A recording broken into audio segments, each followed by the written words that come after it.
Hi, everyone. I hope you're having a great build experience so far. Thanks for joining our session today. My name is Marlon Evans, and I'm a member of the commercial marketplace team within the cloud and artificial intelligence group at Microsoft. I'm here with two of my colleagues, Patrick Butler Monterde, who will actually be presenting to you as well, and Brian Levinson, who will be moderating some of the Q&A towards the latter half of our time together. Today, we're going to talk to you about innovating your product strategy with SaaS and Azure Marketplace. So before we jump in, just want to give you a brief overview of how we're going to spend the 30 minutes together today.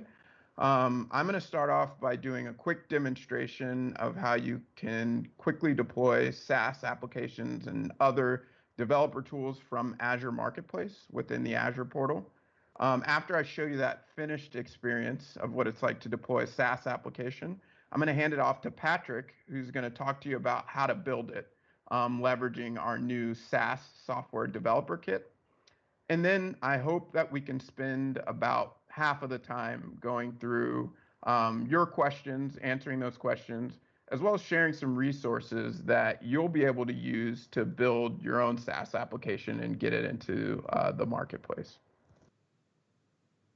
So like I said, we're going to start off with a demonstration. But before I jump into that demo, for those of you that aren't familiar, Azure Marketplace is a great resource with a catalog of a lot of different resources that you can use to develop and enhance your own applications. So developer tools, things that like cognitive services and machine learning that you can actually use to enhance your own development of your own products and services. And so what we're going to do now is we're going to jump right into the demonstration. And what I'm going to do for the demonstration is I'm just going to hop into the Azure portal. And when I hop into the Azure portal, you can see here that I'm on my home page. And as I'm on my home page, anytime I want to create a new resource or access the Azure Marketplace through the Azure portal, I just click that Create a Resource button that a lot of you are probably familiar with. And you can see here, now I'm on the kind of landing page within the Azure portal for Azure Marketplace. Today, let's say that I'm looking for a continuous integration and continuous deployment software that I want to use in my own development cycle. If I search CI/CD and enter those terms, I'm actually taken to a page within the Azure portal that shows all of the results being pulled from the Azure Marketplace for the different results that meet that search term. As I mentioned earlier, you can also use the Azure Marketplace to find other developer tools. And the way that you can actually search and discover those different solutions is actually by using this left navigation here. You can see the different categories of applications. So in the instance that I am looking for cognitive services or machine learning, I can click AI and machine learning, and I'll be able to browse all of the different applications that I can quickly deploy in minutes from this experience in the Azure portal.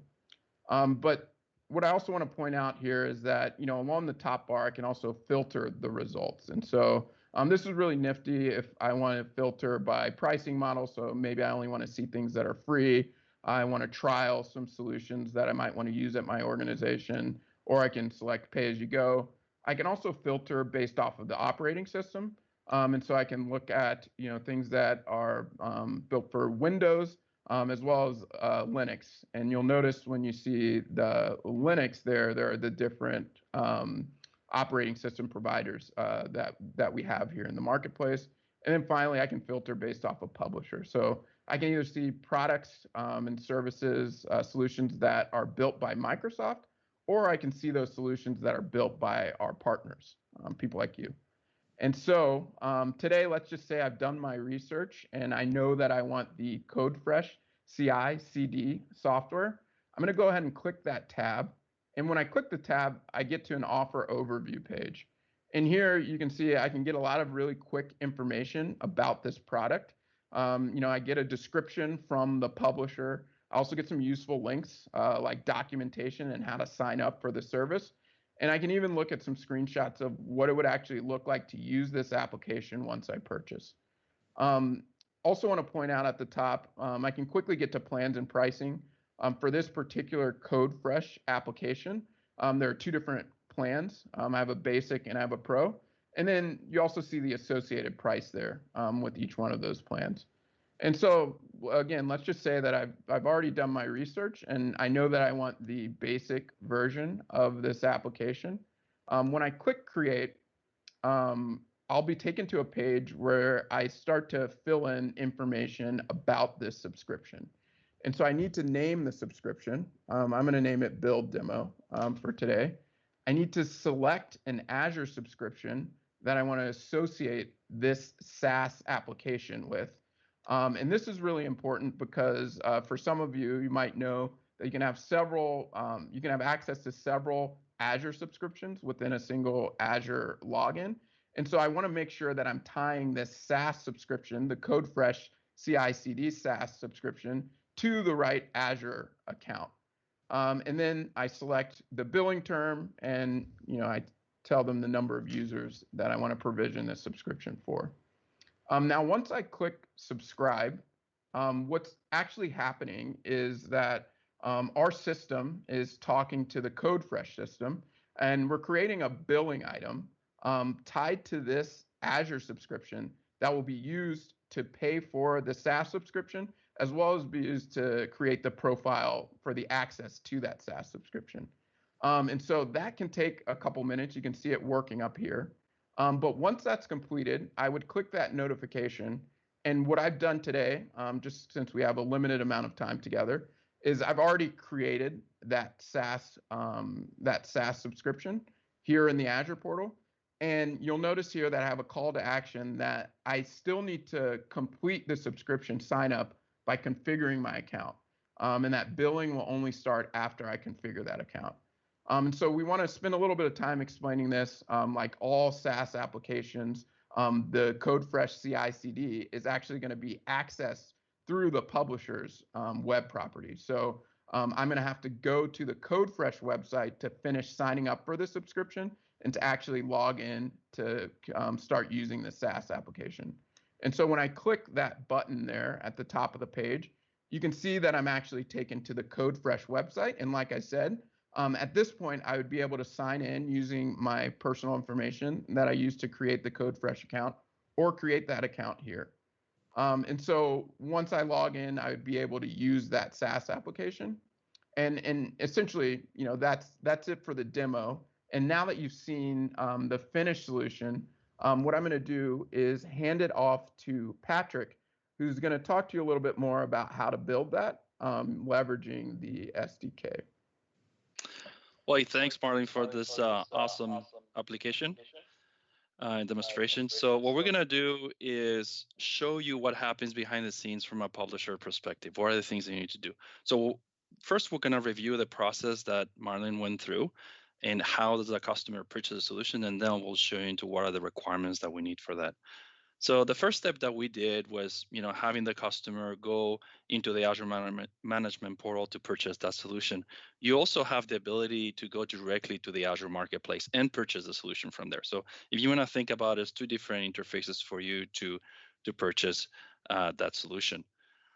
What is important though is like both of them will be Azure AD authenticated. So what that allows you to do from a publisher perspective or a developer perspective is you have the assurance that that user already is going to be on an SSO session or single sign-on session for you. That means that when the customer is redirected to your site to finish that registration process, you should be able to get all the information regarding that customer. So name, last name, email address, phone number, etc. On the next slide, what we're going to see is like, after that customer gets redirected to the Azure Management Portal, and as Marlene was saying, the customer will register that subscription. Okay, this is important because as he mentioned, this is how we tie the billing mechanism, the billing. What is the Azure subscriptions are going to be used to pay for the service? Okay, after that, the customer was sent to a landing page, and this is the landing page where the publisher will register that customer, make sure that that customer is a valid customer that comes from Marketplace, and then initiate the transaction with the Azure Marketplace e-commerce engine to basically create that billing linkage between the subscription, the service, and then the plan that the customer wanted to purchase. After that's done, normally what happens is that the customer gets redirected to the partner SaaS application, and then they can start using the service. Now, on this next slide here, what we see is like from a partner perspective or developer perspective, the first place that you need to start with if you want to create a SaaS offer is the Partner Center. The Partner Center would allow you to add that offer information, to create the specific plans and SKUs and how you want to monetize your solution, and also provide the technical information that we're going to need to basically validate send you that customer for you to perform the registration and to validate that communication between you and the e-commerce engine. So on the next slide, what you'll see is a little bit more detail on all the different sections that we have on Partner Center. It goes from the setup, the properties. Like you remember on Marlon's demonstration, he was showing that you have the ability to set up a description. You can set up images, links, contact info, supporting docs, all the marketing materials that are necessary for you to be successful, right? But in here, I really want to focus on the technical configuration piece. Okay, so this is where we have the landing URL, connection webhook, and then we have some level of AD information. So let's go deeper into this on the next slide. If you see, this is a page, a configuration, technical configuration page that you will see inside Partner Center, and then you see there's like 4 fields, right? So the first one, the landing page URL, is the page that you are choosing for the customer to be redirected to. Okay. The second part is a connection webhook. That is basically an endpoint that you will make available so we can send you communications regarding all the subscriptions and all the events that may happen as the life cycle of a request for a service happens. And then the last part, the Azure AD tenant and application AD tenant information, this is only really needed for us to authenticate the communication between you as a publisher and the e-commerce engine. So just to summarize what I just explained, let's go to the next slide, and then it will give us a better view of what it is. So from a technical perspective, this is kind of the configuration that you need to have. Think about it, landing page where to redirect the customer again. You need to have Azure AD registration to properly authenticate with the e-commerce engine. And then the last part, it will be like if you want to fully communicate with that API, you will need to create basically a client library that would allow you to implement all the calls with the API, and then that webhook that basically gets the communications back from the e-commerce engine. So to summarize all that, a way to think about it, like when you create a SaaS offer, you're gonna need basically 2 main artifacts, right? You need to have a place where you can register, where you're gonna be able to register the customer. You're gonna need to have a place where you can assign plans so the customer has the ability to register for your service and activate that service. Then you will have operations regarding in how do you activate the billing, operations regarding plan management. Like if you want to upgrade a customer or downgrade a customer from a specific plan, you can also do that. And also all the operations regarding the life cycle of the offer itself. So this will be, let's say you want to suspend a customer or you're canceling a service. So basically the top 2 ones is going to be managed by a web app, if you want to think it that way, and then the rest of the sections will be managed by API calls. Now, on the bottom of the slide, I put a couple links for you. So one has to do with the fulfillment API, and then also the meter API. As part of the SaaS offer, we have a very, very extensive payment models. You can do per seat, per year. You can do also per month, and also we have a meter-based approach, so transaction-based approach. So all that is documented. We have great documentation in Azure Docs. We'll have the links on the end slide. if we go to the next slide, what you'll see to make your life easier, what we build is as a community, open source community project that would allow you to have the core components really that you're going to need to develop that solution that you're going to need to properly interact with your customers. So at the top level, what we build is billing API client library that would allow you, that basically implements all the calls necessary to talk to the e-commerce engine API. This is built on .NET Core. And also we have a webhooking implementation that will allow you to receive all the communications from that e-commerce engine. The last two parts that we have, so we have two web solutions. One is a web solutions that would allow you to provision the customer. As you saw with the experience that Marilyn was showing, the customer gets redirected and then registered on the solution from that CI/CD solution that they were purchasing. So that experience of getting that customer, registering that customer, make sure that that customer is valid, that it came actually from Marketplace and not somewhere else, and then activating that customer for the specific plan that they wanted to purchase. That's included as part of that solution. We also added the ability for you to have a certain level of plan management. So this is when you can have the customer upgrade or downgrade from a plan. So that experience is there. And the last part that we added was from a publisher perspective, what does it mean for you, and how do you actually send notifications back to the e-commerce engine, especially where you're doing transaction-based billing, like you're sending meters, right? So how you take those meters and then you send those meters every hour, every day, or every month, depending what your billing model is. To wrap everything up, we have a client library access database that would allow us to basically give you the ability to persist all the transactions that we talk about, and also some level of auditing. Okay. And with that, I think we're ready to open up for Q&A. Ryan? Great. Thank you, Patrick and Marlon. We also have our colleagues Bruce and Julio active answering questions in the Q&A panel, so please keep those coming. This first question is for you, Patrick. If I wanted to test the APIs for some of that integration, are there test APIs that I could use? We actually, our recommendation, we have a mock API, but our recommendation is for you to do it on your subscription. So go to Partner Center, create an offer there. Mark that offer. When you create that offer, you will be able to create plans. So basically SKUs, right? How you're going to build a customer. Create a SKU or a plan that is private. So what that allows you to do is to really test the live environment that we have. But because the SKU is private or the plan is private, you're the only one who's going to be able to test that, right? You enable yourself to test that. And that's, in our opinion and in our experience with our partners, like the best way for you to test it, because you're actually testing on a live environment, and the offer that you're doing is going to be hidden because the plan are going to be private. So you're safe. There's not going to be no problem having other people finding this offer on Marketplace or the Azure Management Portal.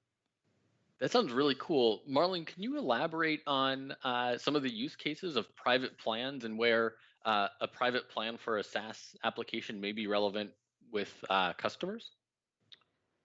Yes, and so a lot of times, when we have publishers, and they're working with their customers, a customer might want a kind of a customized deployment or a customized subscription to a particular application. Doesn't just apply to SaaS, and in terms of private offers, can be made available for a lot of different offer types. But in the case of SaaS, say a customer wants some sort of customized configuration, customized terms and conditions that go with the use of the SaaS application, or maybe they want some sort of customized access to the SaaS application. They can use the private offer functionality to actually make that kind of customized scenario only available to an individual customer through tying that to their Azure tenant. And so in that process that I showed and that Patrick actually walked through step by step, instead of this kind of being surfaced on the public marketplace or in the Azure portal, they would basically use the customer's Azure tenant ID to basically enable that customized SaaS application. Great. You did mention something that I think is important to emphasize, which is that customer does need to have an active Azure subscription, because the private plan is published directly to that customer as defined by their Azure tenant or Azure subscription. Patrick, this next question is for you. I know this session is about software as a service and these web app offers. I've also heard of managed apps. Can you compare and contrast these two different delivery models? Sure, absolutely. Great question. So the main difference is going to be where the solution is going to be deployed. That's step number one. So on a managed app, the solution is going to be deployed into the Azure subscription on the customer side. Normally on the SaaS apps is the publisher or the partner who is incurring on the cost for that for the consumption of the Azure resources. So that's the main one. The second part is the deployment model is a little bit different, because the way that managed apps get deployed is via a solution template, an ARM solution template, right? Which is the way that we do in Azure for deploying infrastructure. Now, the difference that you're going to see between a solution template offer, as part of Azure Apps solution template and Azure Apps managed apps, that's what you're going to find in the documentation, and there's the same way inside Partner Center. The main difference is the managed app is managed by the publisher. So the publisher has all the right on that solution, even though that solution gets deployed into the customer subscription. So from a customer perspective, they can see the resources that are deployed into that resource group, but they will not be able to access them or to manage them. So that management part is basically on the publisher side, or a third party that they want to assign for that management. Great question. Awesome.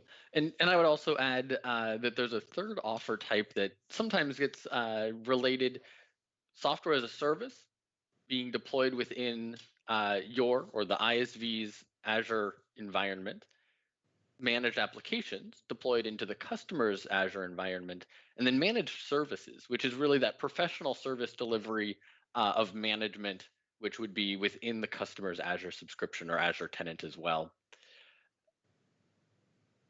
If I'm a developer, but my customers may not use Azure Active Directory, can they purchase my solution without using Azure AD, Patrick? Absolutely, that's a great question too. We get a lot of questions regarding that.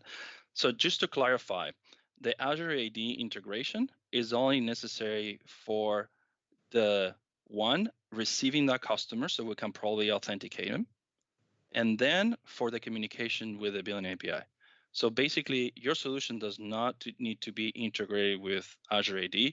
It's just those two components that are required, so we can probably secure communications between billing API and your solution, and also getting that customer into your registration page, the landing URL that we talk about on the demo, that is required. Awesome. And Marlon, what are the billing models that are supported for software as a service? If I, as a developer, have built a SaaS application and I want to sell it through Microsoft's commercial marketplace, what are the dimensions or ways in which I can monetize that? Yes, and so you can create a flat price for the software subscription. You can price based off of seats of access.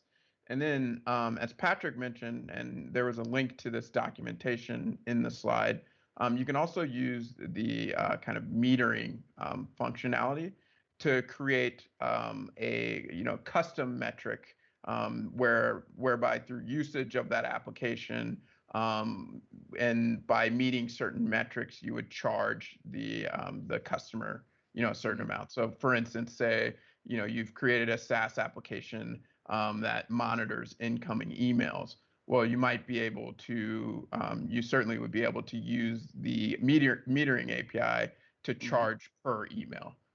That would be a customized metric. And you can also mix and match those different billing capabilities. So you could have a flat fee for access to the application, and then you could add a metered charge for any usage that you actually want to bill for above and beyond that flat fee. Awesome. And with Microsoft's commercial marketplace, it is possible to sell these offerings into 141 different countries. Of those, about 50 to 60 have managed taxes on your behalf, where Microsoft will actually remit those taxes. And so selling through Microsoft's commercial marketplace really actually makes it quite easy to go to market globally with these solutions that you may have developed through our web stores, Azure Marketplace and Microsoft App Source, through the Cloud Solution Provider Program, the network of 70,000 plus resellers, as well as co-sell with Microsoft. Patrick, I think I may have cut you off. Did you have something to add there? Yeah, no, it was, yeah. The only part I wanted to add, I think, is the model is especially the meter model is very flexible. It's been very popular. The reasoning is because, as you mentioned, you have that ability of doing fully variable, like big pay as you go, if you want to think it that way. You also have the fixed plus variable, where the customer, you can charge the customer for a fixed price for n number of resources is used, and then apply that variable on top of that, like all the overage over the resources. And then the ability that we have about 18 dimensions, 18 different counters that you can use for your solution. So it's becoming a really popular solutions for customers that want to monetize using meter-based approach. Awesome. And coming back to the directory and the identity model, for customers who still use legacy Active Directory deployed on premises without Azure Active Directory enabled, would they be able to subscribe to SaaS offerings via the Azure Marketplace, Patrick? Yeah, because intrinsically they will have a tenant as part of that Azure subscription. So in reality, even though that they may have like on-premise AD, most of the customers that have on-premise AD and Azure subscriptions or Azure EAs, basically they will tie those together, and then what that effectively enables them to use it without any problems. Great, and that, you make a really good point, which is that their primary directory may still be Active Directory on premises, but they do need an Azure subscription in order to make that purchase from the Azure Marketplace. And as part of that Azure subscription, they would have some presence within Azure Active Directory. And also the purchase flow through Azure Marketplace, if accessed through the public website, does prompt you to sign up for a free Azure Active Directory tenant if you don't have one yet. Yep. Looking at the questions we have, I have one for you, Marlon, which is that what are the minimum requirements to publish an offering into the commercial marketplace from a kind of a policy perspective? We've talked about the technical requirements, but do I need to be a Microsoft partner, for example?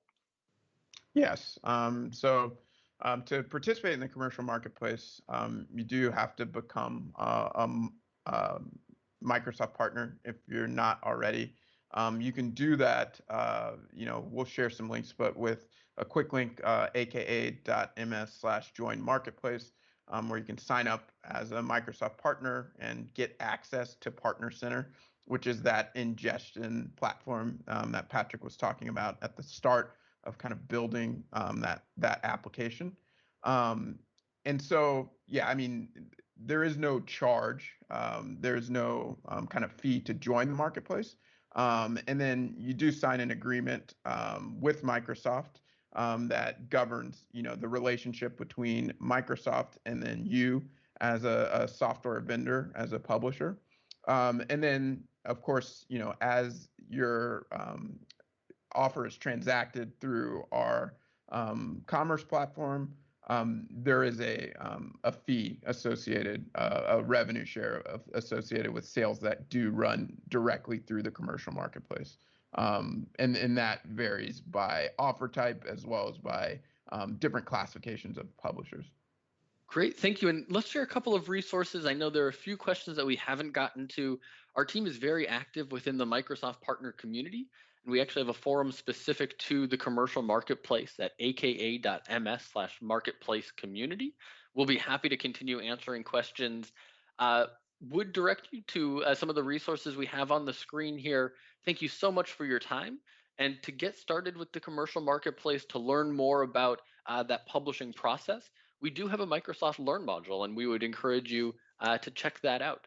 You can find it at microsoft.com/learn or going directly to aka.ms/learn-marketplace. With that, thank you so much for your time, your questions, and your engagement. And we look forward to seeing you in the Microsoft partner community.